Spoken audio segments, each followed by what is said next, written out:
And not only that, they spend about 30% of the time in space on an actual starship. The rest is spent on some derelict planet that looks like it was like the backdrop set of one of Snyder's Rebel Moon crappy films.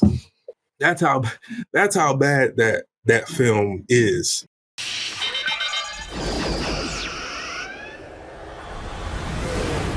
We unfortunately have to talk about something, elephant in the room.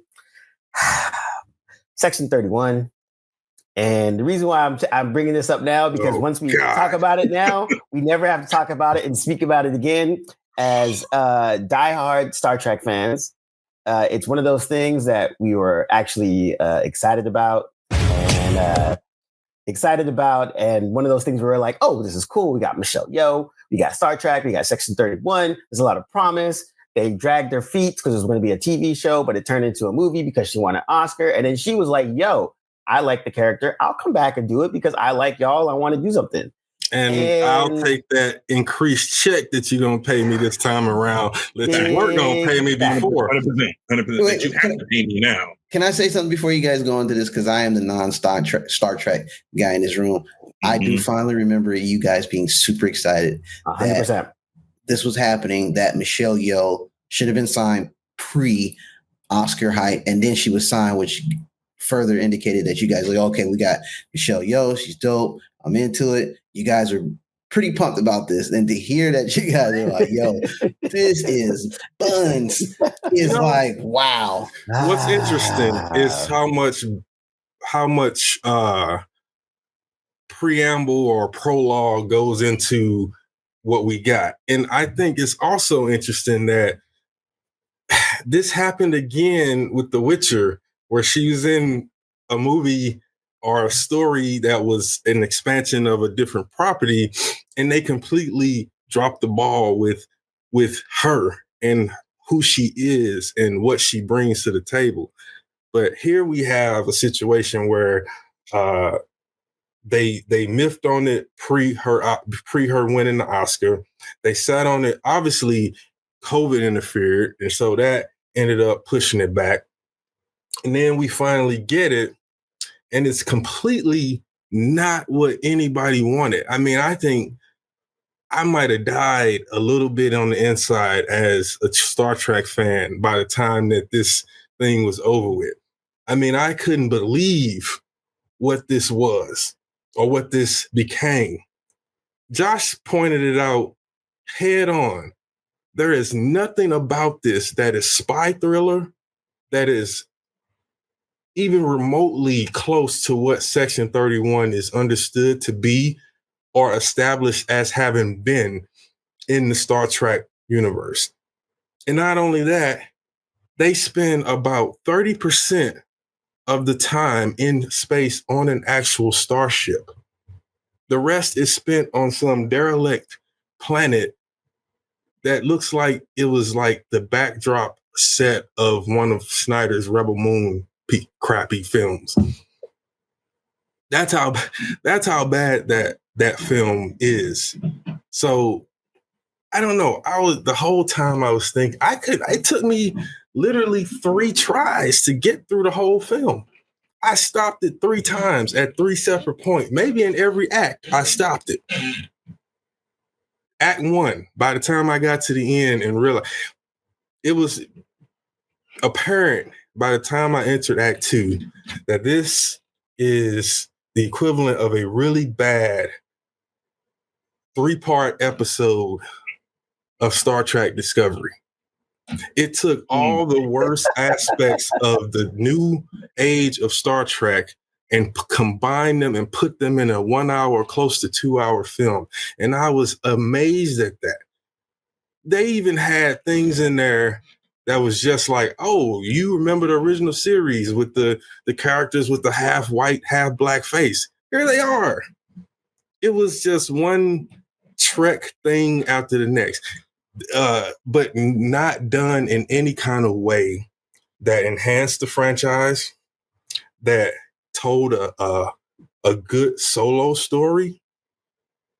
I just couldn't. The whole time I'm thinking, who watched this and said, yes, that's what we wanted. That's the Section 31 we wanted. It made me feel like there's literally nothing to look forward to in the future for Star Trek. Deep sigh. Deep sigh. Josh, you watched it as well. I have not watched it. And this was, as everyone was starting to watch it, I was kind of like, oh yeah, Section 31. And then D'Angelo was the first one. He was like, nah, don't do it. And then Josh was like, oh, I'll watch it in a little bit. And then a little bit later, nah, don't do it. And then my other faithful Star Trek people, they're just like, I know you're going to watch it at some point, but don't. Just don't. Don't waste your time unless you have absolutely nothing to do. I mean, as a fan of Michelle Yeoh, maybe. But beyond that, I don't think you're going to get much out of it. I mean, Josh and I kept joking, asking, what's her name, Josh? The Starfleet officer? Oh, God. Rachel Garrett. What is Garrett doing there? We kept asking, why is she there? The whole point of Section 31 is that so Starfleet and the Federation does not get their hands dirty. The only time they brought in a Starfleet officer were specific times, and specifically in Deep Space Nine when they brought in Bashir. And even that was very complicated, and it was dubious at best. He couldn't prove it was happening, and it took a whole lot of effort for them to even capture or actually entrap the agent who was his handler. This is like, man, I don't even know. I mean, Josh got a lot to say about it too, so I'll let him go ahead and chime in. Oh, look at the face. All right, so picking up where D'Angelo left off, yeah, like it's just because I don't even know where to begin, so I'll just start there. But basically, the whole point. So starting with when they first introduced Section 31 is on Deep Space Nine, and for some reason or the other, as much of a stretch as it is on paper, they make it work on screen. You know, they decide that Julian Bashir, the chief medical officer in Deep Space Nine, would make a good recruit for Section 31, and so they test him. You know, what would he do given a situation if blah blah blah happened, and he's pressed to either reveal a secret, keep a secret, you know, let the mission play out, whatever it is. And so, though he thwarts Section 31's sort of fictitious efforts in their in the simulation that they run him through, the main guy for what we assume is the main guy in Section 31. Says, you know what, you have the makings of a good operative. And so, like it or not, even though you know, it's dubious how you did in this simulation, we'll be back because I think we're going to have the use for you somewhere later on down the line. So a year passes, and he goes to this conference, and Section 31 basically sort of has the Dominion War has started, and there's a medical conference that's a joint effort between the Romulans and the Federation. And so Section 31 takes this opportunity to infiltrate the conference and get at somebody who is who in the Romulan government to take out somebody who seemingly is a good person and wants, you know, right to prevail. I'm not going to get into the details, but also to bolster a spy that Section 31 has in the Romulan Senate, which is just mind blowing in and of itself. And so they dig into in that episode how Starfleet does not have dealings. So this is the thrust of the show, of the concept of Section 31, and it's to show how blatantly they disregarded it in the movie. There's a scene between Bashir and an admiral, and so Bashir figures out, yo, you just magically disappeared. Like the thing was he was supposed to have had an aneurysm. And he was like, yo, it's curious that once Sloan, who's the Section 31 agent in the episode, once Sloan is revealed to be a Section 31 agent, you magically have an aneurysm. Like legit, they said he had an aneurysm, like to take him off the board. And so he was taken off the board because once Section 31 is in play, Starfleet can't be around. Like, Starfleet can't have any dealings. They can't have sanction, because it'll be perceived as sanctioning their existence and sanctioning their actions conceptually. Yep. And so he's like, yeah, I ain't gonna lie, I was off the board because Section 31 was doing their thing, so I can't be around. And so, Julian goes on this holier than thou diatribe before the episode's over, and oh, this is very anti-Federation, yada yada yada. That's how Section 31 moves. They're perceived to be very anti everything that the Federation stands for. And that's the whole point of Section 31. They're essentially all the dirty crap that props up the Federation and their values and their ability to be squeaky, the squeaky clean utopia, while Section 31 is in the background doing dirt. Yeah, they circumvent all of that. And it's like the CIA, but only a much deeper, more clandestine arm of the government. And the whole point of it, to add to Josh's point about it debuting in Deep Space Nine, Deep Space Nine was the show that kind of broke away from all of the Roddenberry, the Roddenberry's sort of key rules about the Federation and Starfleet and how they operate. And so when it was introduced, it's even talked about and deconstructed on the show. I think it was Odo who was like, yeah, it surprised me more to learn to think that the Federation does not have a clandestine espionage program or ring like the Obsidian Order for the Cardassians, or the what's the Romulan one called? Tal Shiar. The Tal Shiar of Romulus. So it became a huge thing because it was completely against all of the lore that had been established about the Federation, about Starfleet. And so when you get to this movie, all of that has been completely stripped away from what Section 31 is. Yes. Yeah, and so, they don't, to D'Angelo's previous point, they don't really think, but like, there's no trace of any of that in this film. It just seems like, a bunch of guys who got together and, they feel more like subcontractors, like mercenaries who went out and did a thing, but there's no spy aspect, there's no intrigue, there's no clandestine anything even remotely related to what happens in this movie. There was something else that was disturbing, Josh, to add to that, which was Section 31.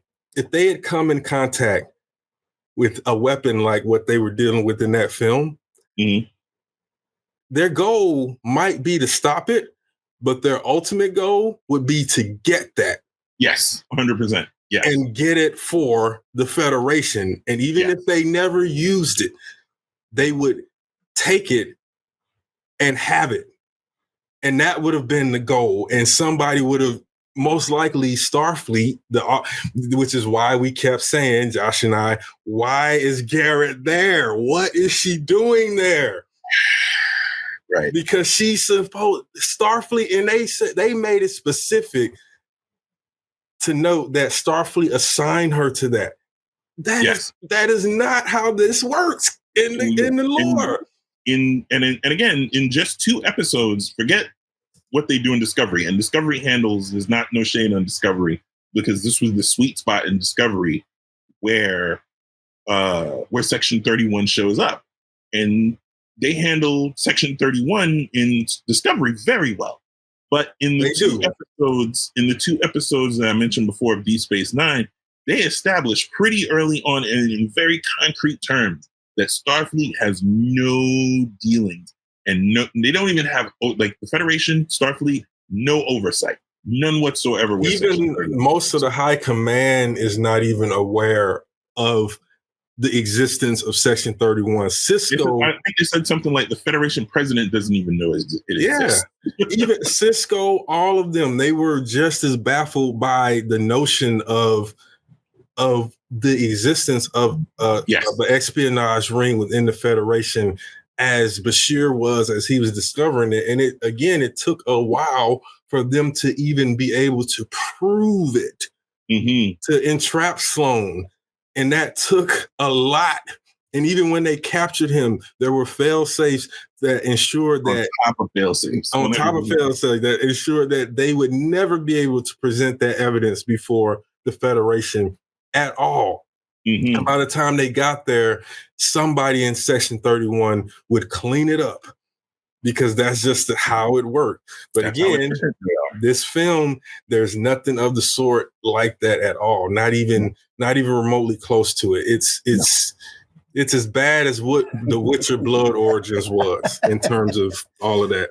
The title of this pod's gonna be the pod about meh. So let me understand this real quick before you guys go on. Let me just clarify real quick. It's worse than meh. It's bad. It was a bad movie. It was done in bad faith. It looks like something that began as a great idea with the trappings of all the things that Deep Space Nine and Discovery touch on where Section 31 is concerned. And some executive came in and said, let's make it about this instead. Because the writers who write on Discovery, of the current present day writers that are prevalent in most of present day Star Trek, only Olatunde Osunsame and Alex Kurtzman are involved in this thing. The other writers, I have no idea who, and Gene Roddenberry. Other than them, I have no idea who the rest of these people are. And there's like 6 other people that have a writing credit on this thing. 1, 2, 3, 4, 5, 6, 7, 8 people. So there's 5 other people who had a hand in writing this thing that, in my opinion, had no business touching any of it. Can I add something real quick? From a guy looking from the outside in, you mean to tell me that they created a Star Wars franchise that deal with like Black Ops, clandestine spy shit, and it turned out bad? In addition, I looked up the cast. I didn't know the actor from Power was in this. Like, what the heck? I would have never thought Amari Hardwick. Terrible. Listen, he's not terrible. I'm not saying he was. No, I didn't say you did. Sorry. But the thing is, I'm just surprised to see him in this. They don't give him anything to do. But I think he could have been good in the role if they actually gave him something worth watching. So here's the thing. You had all this and it failed. How? It's exactly as I said. I don't recognize over half the writers. I only recognize 3 writers. So I would have been interested in this because I am somewhat familiar with Star Trek lore, and this seems like something, this is something totally new based on how I remember the old Star Trek and some of the contemporary Star Trek TV shows.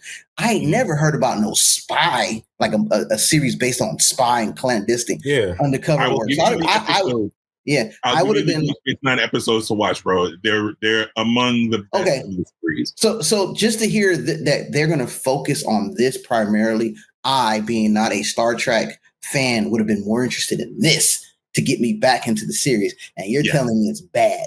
It's completely dropping the ball for what they had. They had something that could have been a launch of the new age of Star Trek films, because remember, there was always a tradition of Star Trek playing out on TV. In fact, if you want to talk about the MCU doing the sort of TV film crossovers and things like that, they got a little bit of that from Star Trek and how Star Trek threaded their movies and TV together very well. At least the big major plot points for many years.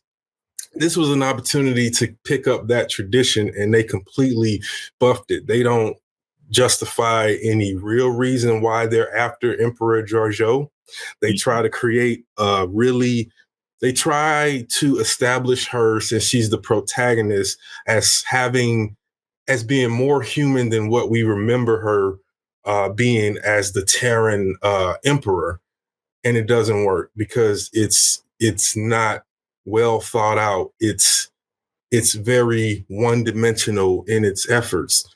And it also has nothing to do with understanding why she would fit well in Section 31. That's the biggest part that they dropped, is they don't justify. We don't even hear how she actually arrived. We know from Discovery season 3 that I forgot the name of the character. Josh can fill that in. But Guardian on the Edge of Forever. Yes, that entity takes her somewhere in space and time.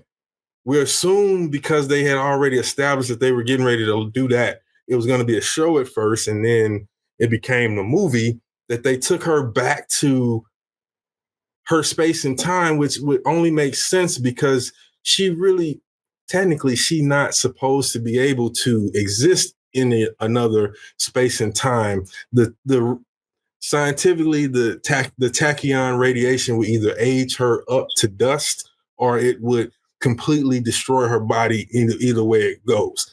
So taking that, we assume that he had to take her back to where she could exist and live. We don't know why he takes her to that point, why he dropped her off, and what she's been doing. We get a little brief about it, but it doesn't add up or make any logical sense. Now, I will say this: there's one good thing that I liked, and that was Jamie Lee Curtis' cameo as Control. And I thought that was fun, and I liked it because it was Michelle Yeoh saying, "Hey, they want me to do this Section 31 movie. Come on over, get you a role. Pull up. Come on, pull up. And everybody will love it. And whatever happens, we get paid, and we still Oscar winners." That's why I loved it. Yeah, I had to do some digging too, because I was like, all right, there's got to be a reason why this is a mess, right? So one, the director is Black dude from he did a bunch of episodes on Discovery. And then two, the creator, he already has a negative for me because he created Watson with Morris Chestnut. That's already a negative. Let's not do that. It's already a negative. But he also wrote he wrote a bunch of he was a consulting producer on Discovery, and he just been he did a bunch of TV stuff. So this is his first like actual movie. And I'm like, yo, I don't even know. Yeah, you're right. There's just the bones of it are good, but the execution of it seems like it was haphazard. And it seems like that's what they were left with. So my guess from watching this is that all of the original Star Trek creators who were initially involved did not return, whether it's because of the strike or just the time pass or whatever it was. So they had to bring all of these people who maybe were like assistant writer, things, and they put them together to make this film. And a good chunk of them really don't know much, if not all. It seems like they got most of their reference from the Section 31 episodes of Discovery, which again, if that's where you start and you've already got the wrong ideas. Yeah. So even though, like Josh said, admittedly, those early first 2 seasons when Section 31 showed up on Discovery, they did a good job of not mangling the continuity or mangling the overall mythology understanding of Section 31. Fast forward to this, the exact opposite. It not only fails to show what Section 31 is or was established, it failed to go beyond that point, and it completely torpedoed any future desire to see more from Section 31. And I think that's tragic because, again, as Cam was pointing out, Section 31 is a good lure for people who might be unfamiliar with Star Trek, but here's a different side of the world. It's like the equivalent to seeing the Mandalorians in Star Wars instead of the Jedi. You same world and sandbox, but from the perspective of a different character type or entity, it typically can work well. But again, this was just done because they could do it. And in a lot of cases, that works at least in the middle. But this was just completely. Yeah, and reading up on it, the writers of this were basically the writers that were making the series. And so it seems like they basically was like, oh, we're going to make the pilot. Oh, and then we're not going to make the pilot anymore. So what we got to do with all this footage? What do we do with all this thing? Let's put something together to make it work. And it's, this is, again. The main story is the Terran Empire planning to invade the Prime Universe. Now, when the hell did that ever was that ever a storyline for the major Star Trek? Yes, they've had times where mirror versions have come over to do different shit, like with Discovery, when Mirror Orca was fleeing and ended up in the Prime Universe. But to have this whole thing where the entirety of the Terran Empire is about to invade the Prime Universe. I mean, I don't know. It could work, but I was fine with that, because if you establish that something like, something as simple, again, one line of dialogue, you establish something as simple as the Terran Empire has conquered all corners, the Alpha, Beta, Gamma, like they've conquered the known universe of Star Trek. Let's assume that the discovery of the wormhole happens over Bajor the same way it did in Deep Space Nine. Right. And so that's your entry point to now conquer the Gamma Quadrant. Essentially, they conquered the Milky Way. You conquered all of the known Star Trek universe. And the only thing left now is to travel from your universe to that universe and take over that universe. That, to me, if the rest of the elements work, that works. But it doesn't, and they don't establish anything even remotely close to that. Again, it could work. I'm not arguing against that. I'm saying that narratively, it takes a lot of stretch and it's convoluted, because then you have to ask, at least for me, what's the purpose of conquering this new universe? And then from there, what does that look like? Do you establish a bridge between the two, right, so that you're sharing resources and all that stuff? So you're saying a lot of the smart things that Star Trek is known for is there none of this. No, yeah, I think, and that's what we're both saying at the same time. Part of the reason we like Star Trek is because it's smart, and like it has, like, even if you don't understand Star Trek, you can get in and you get a gist of the lore, what it is, how it is, what the stakes are, what the stakes aren't, and then to have all that. And I think that's the thing where it's almost like they bought. It's almost like they should just took off Star Trek altogether and then just let it be its own. 100%. If it were just something, it could work.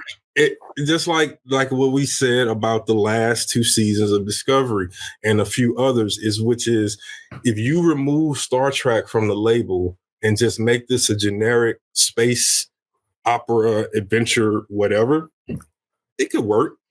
But the problem is you put Star Trek in front of it. So that creates a whole nother expectation for what this is, science, but from a grounded, very human experience.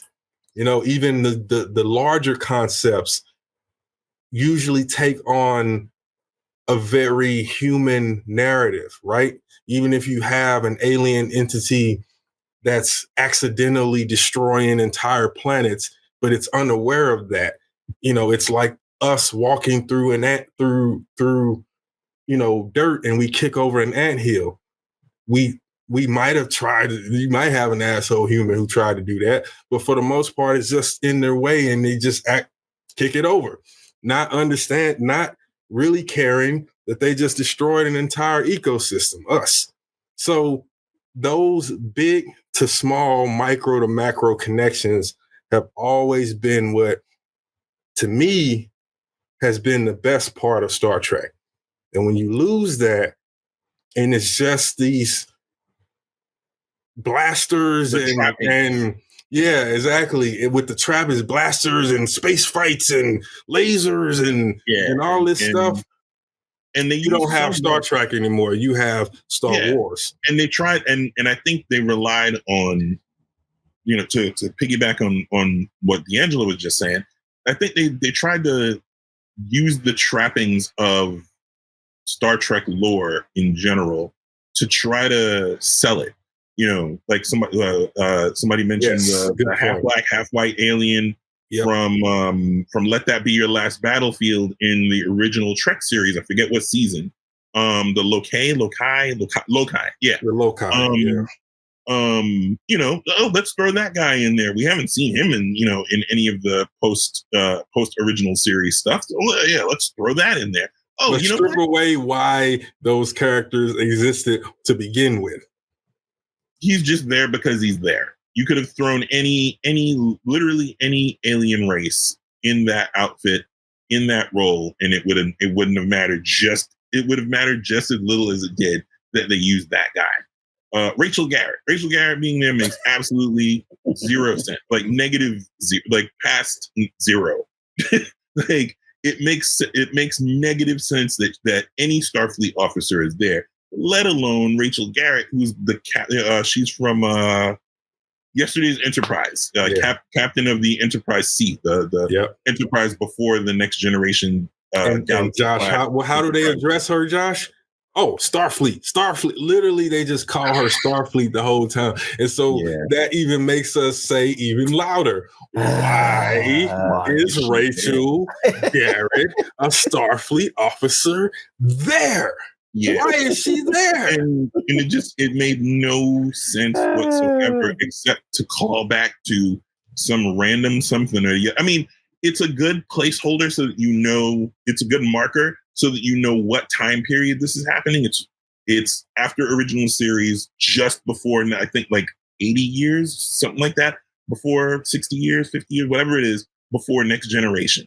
Cool. Yeah. And it's implied to be right after a few years after Discovery goes to the future, because now, so technically, I believe this will be happening really around the same time as Strange New Worlds, because Pike would be still. It's after. It's after Strange New World? Yep. Enterprise C is but we don't see the Enterprise C. Enterprise B is at the beginning of Generations, which is after 1701. After 1701A, Enterprise B is the very next ship. It's an Excelsior class ship. It's at the beginning of Generations. So Enterprise C is a generation after that, but a generation before Next Generation. Wait a minute. So that only made where it's in that one spot in Star Trek lore where they don't really they don't tell you much. There's very spotty information on things that happen around there. They just jump right. It's wide open territory, so you could make anything. And that made a little sense, but not much. But no, my question to that is, I don't remember them establishing that the Enterprise C was the current Enterprise of that time. Garrett is there, but she's not yet the captain of the Enterprise. Right. It's just before that. Yes. Sorry, I didn't clarify. So yes, it's before she becomes captain. She was a lieutenant in the movie? I don't even remember. Lieutenant, yeah. She's a lieutenant. Yeah, so she's a lieutenant. She hasn't made captain yet. So yeah, it's probably like a good 10 years, 15 years before the disappearance of Enterprise C. So then who's the captain of the Enterprise at that period? Because now I'm curious. Probably what's his name? Oh, I'm getting rusty. The guy, the dude after Pike, right? B is probably still the prevailing ship at the time. And it would be Pike. No, it'd be Harriman or Enterprise Zulu. B. So we're talking. What's his name? John Harriman. Yeah. Yep. Harriman or Zulu. Those are the two. One of those. Okay. Yep. All right. Cool. Yep. Can I add something real quick before you guys go? I just find it hilarious that D'Angelo, you made a comment. He was like, when you strip it down to lasers, guns, and simple espionage, it's Star Wars. I was like, hey, I like that. But here's the thing. Oh, yeah, nothing wrong with it. Yeah. I didn't mean that as a negative. Yeah, no, but it's just funny because from the tone of you guys' discussion, this sounds like you hold Star Trek in a higher regard, which credibly so. It deserves that. And you guys are much harsher, which is also expected because they've never let you down this much with all their Star Trek renditions in a long time. You expect this from Star Wars. So you guys a little bit more loose and you're like, hey, it's Star Wars. We did it. But the heater passion of you guys like, look, man, we don't accept this lowbrow stuff. We want highbrow stuff. Like I said, I'm gonna throw y'all episodes to watch, and you're gonna see how seriously the subject matter of Section 31 is taken in its original introduction. When you see that and you compare it against this film, you're like, what are you doing? Yeah. Like you can't possibly have visited the origins of Section 31 and walked away with, we're gonna make this. There's no way. And jokingly, I not that I felt attacked, but I felt attacked, but I didn't take it seriously. I was like, hold on, man, I like lasers. I like that. No, again, you love it. I mean, think about all the stuff that has it. So it's just knowing what you are. And Star Wars for a long time knew what it was. Yeah. And it had an identity. Yeah. Exactly. And so does Star Trek. Yeah. The people who make the best in Star Trek and Star Wars understand the fundamentals of both stories and the origins. George Lucas originally made it to be simply taken in as good versus evil, doing the right thing versus doing the wrong thing. You know, very simple things. And always ending on hope. Right. And always ending on hope. Even Empire Strikes Back ends on hope. Even though Vader and the Empire technically won the day, the last image that they leave you with is Luke and Leia looking out on the bright horizon. Right. As they prepare to go after Han. So as long as these creators stick to that paradigm for both Star Wars and Star Trek, Trek being more grounded in relatable science, scientific exploration, and scientific discovery that connects to a sense of this could be the future of humanity, or the opposite could be. We could end up with the Expanse future, where we slowly and very bloodily enter space. And we never get out of those trappings of capitalism and all that stuff. Star Trek is like, you know what? If we just be our best selves, we'll stave off self-annihilation. We'll make it so that the Earth is livable for future human generations and beyond. And not only that, and we'll make friends when we encounter aliens. We will not kill them and take their technology and then go out and use it against them, which is likely what we're doing right now. But that's a whole nother story. But that's Star Trek. And at the end, the two things that they have in common is both are purveyors of hope, and hope through scientific exploration or scientific understanding. Star Wars takes on the more mystical aspect of that conversation, where Star Trek sticks to the science, laws of physics, and all that stuff. They're best when they stick to those paradigms. Can I say this real quick? Could you say Star Trek is gone where no Star Trek lore has gone before into the section? I like where you're going with that. Section. I won't boo you. I give you credit because I like that. Section 31 did take us to a place where no Trek, Discovery almost took us there. But I'm doing bar mitzvahs. I feel like that was designed to hurt me. Yeah, I feel personally attacked. Well, I got my arm on, so I felt it, and it just made me stronger. That's Josh, I'm gonna let you get the final word of this, so we can beat it to death, and we shall never speak its name again. I mean, it's the same with the original X-Men animated series. Just carrying on from what we were just talking about. Like, when it's done in good faith and it's done with the idea that there are certain pillars that prop up these things. If you stick to those pillars, you can only, if you go wrong, you only go but so wrong. Like, it'll still be good. It'll still be faithful. And that's, I think, the thing, AKA with Discovery. Discovery when Discovery was bad, worked, but it was still working. Yeah. I mean, when we're talking, the first two seasons, even third season didn't stray that far in the cut, because you have introduce something new, and you have two seasons that you have as the informing context. If you look at it from season 3 on, and you completely ignore season 1 and 2, and it's pretty easy to do because they seem to, it pulls further and further away from the established context that they have. Yeah. X-Men animated series started out same way. Like, it's certain pillars that make these things work. Good animation and stories that sort of stick to the rules of that world. And I feel like X-Men the animated series didn't do that, which is why X-Men 97 is such a refreshing, just a shocker. It's like like somebody dunked my head in cold water, because they immediately pivot from the beginning. They pivot to the things that absolutely make X-Men work. And better than the films too. So that added even more to it, because the films were so bad at that. I was gonna say, and this is me having hated everything X-Men related, with the exception of like First Class and Days of Future Past completely by accident.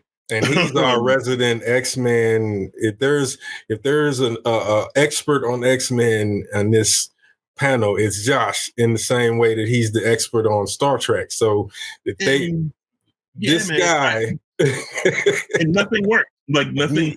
If you lose Josh, properly. You lost the plot already. He told me years ago, the only X-Men before 97, that the only X-Men animated show that was worth watching was X-Men and Wolverine and the X-Men.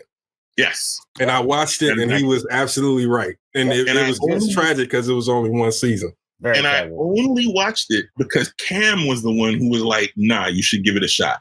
And after me saying, no, I refuse, I will not. It took about a year and some change of him going, no, you really should watch. Nah, bro, you should watch. I'm telling you, you should watch. And just staying after me anytime the subject came up.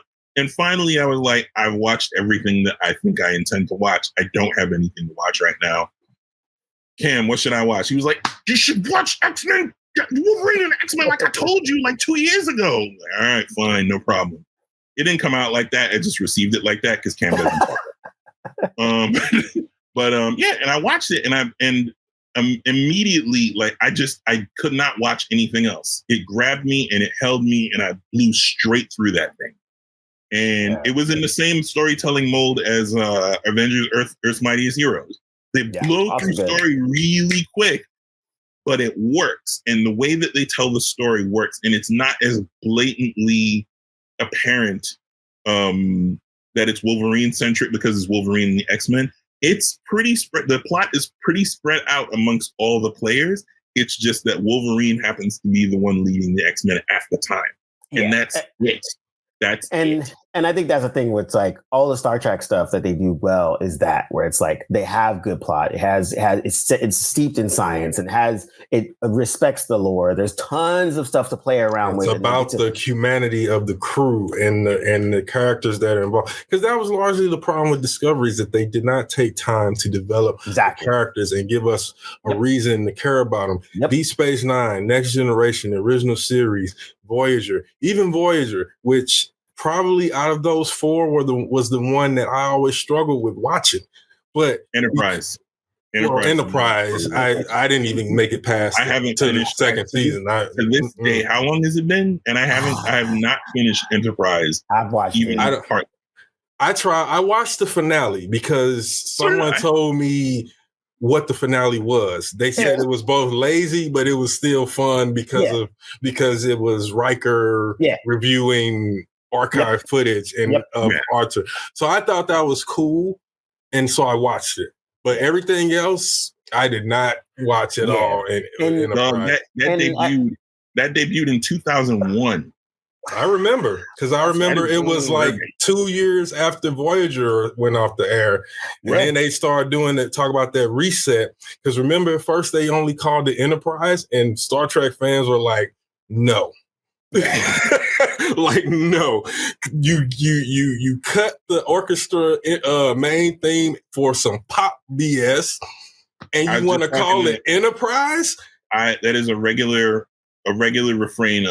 Shout out to my homie Chester, a friend of the pod, and that is his constant refrain when you mention and it's like it wounds him fresh every time it comes up. He's like, and another thing, they really just completely nerfed that theme song. Who wanted that? Whose idea was that? Why would you? It's a space opera. Why would you pivot away from an orchestral opening? You go from horns and like big percussive and strings to do do do do do do. I'm like, what is this? Whose idea was that? It's also crazy how expensive. Well, you know what? I'm going to stop it, because if we don't, we're going to be here for another 3 hours. Yeah. So to wrap all of this up, Captain America, see it on Disney Plus. Section 31, don't see it. Don't see it at all. Section 31, if you are a Trek fan out there and you haven't seen it, pretend as hard as you can that it does not exist. And as long as you tell yourself that it doesn't exist in none of Trek reality, not even in Enterprise, because we can accept Enterprise, but Section 31, no, I might actually watch Discovery's final season instead of Section 31 instead. I would say that's not bad. It's serviceable by comparison, and at the end of the day, you should watch Michael Burnham's the closing of her narrative arc. I mean, 100%. Of all the things that I disliked about Discovery post season 3, she remained a constant in terms of the way she was written and the way that Sonequa Martin Green approached the role. So I can have nothing but good things to say about that. So in that regard, it's worth checking out those last 10 and it's actually episodes. It's not season 3 or 4. Like it's not. It's serviceable. It's very passable. Yeah, but season 4 being the lowest low of the low points, it's not that. It's not even. They step up to end it in a good way. It's at least as good as season 3. All right, can I say something? Close us out, Cam. Close us out. To all those upset Star Trek fans, excuse me. I want you guys to live long and prosper and breathe. Okay. That's cool. What are you doing today, man? What is happening today? That's and this is and you know what? With that, we're gonna end this. This is Blerdlines. Thanks for listening, and we are out. Peace. Damn it to hell. I couldn't help myself. Sir, I know this may finish me as an acting ensign, but shut up, Wesley. Shut up, Wesley? And since I am finished here, sir, may I point out that... Shut up, Wesley.